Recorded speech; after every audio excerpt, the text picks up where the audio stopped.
Hey, this is Aisa Ashwati and legal intern at LexClick. Today I'm going to talk about the PhonePe versus BharatPe and anti-deception versus dominant mark test. When it comes to the success of a particular brand, trademark plays an essential role.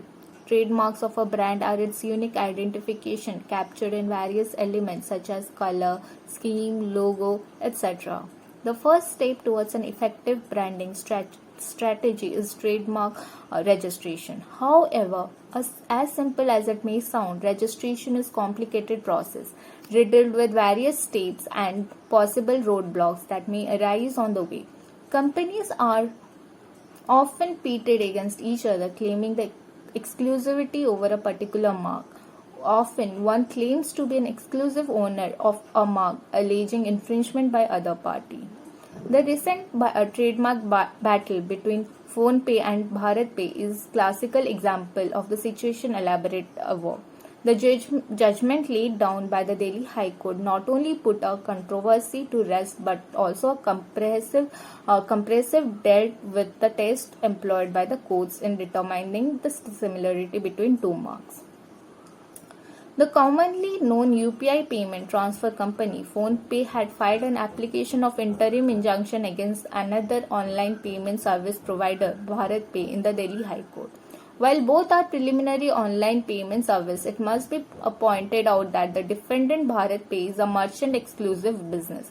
In contrast, plaintiffs are available to anyone who downloads the app, including customer and merchant.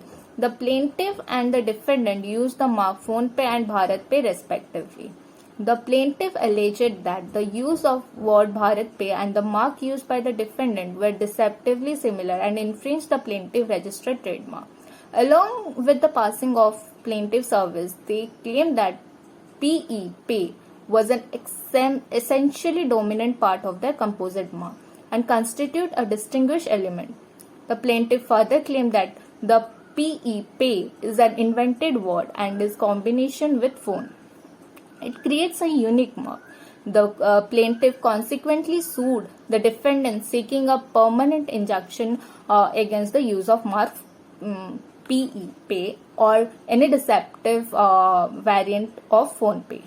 Deceptive similarity in passing of suits are, along with appearance or sound of the trademark, it's also essential to look into the class of customers who would be purchasing the relevant product or availing the relevant services.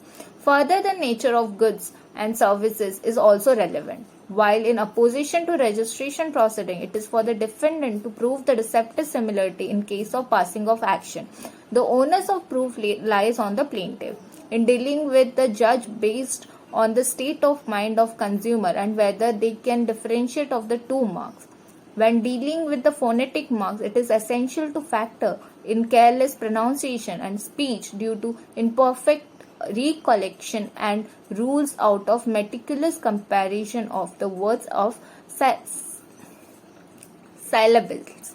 The mark have to be considered as a whole and not as an ordinary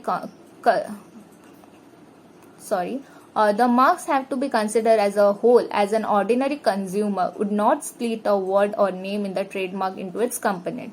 While analyzing both phonetic and visual similarity is to be considered, while the general rule dictates that the marks are to be considered as a whole. The court has to consider those parts of the marks that are phonetically similar and judge whether such similarity is likely to confuse while keeping all other circumstances into consideration. While there are certain tastes and yardstick laid down, there is no fixed measure for similarity between two marks. It is always decided depending upon the fact of the case, keeping in the mind of the consumer viewpoint. When dealing with the cases of deceptive similarity between composite marks and the anti-dissection test and the dominant mark test rule, the anti-detection test states that the marks are to be compared as a whole. The dominant mark test state that the certain cases the marks may be dissected.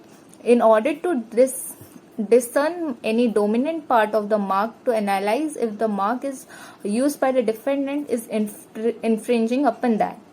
While these two tests may appear to be contradictory to each other, the latter actually enables a better application than the former one. The anti-dissection rule drawn from Section 17 of the Trademarks Act 1999. Section 17(1) of the mark states that the case of mark consisting of several matters, the proprietor of the mark exclusively rights over the trademark as a whole. Subsection 2. Further, barring the word PE, both the marks are distinct and hence there is no case of infringement made out, and the Honorable High Court refused the grant of injunction against the defendant. Barring the word pay, both the marks are distinct and hence there is no case of infringement made out, and the Honorable High Court refused the grant of injunction against the defendant. Hence, that's all. Thank you.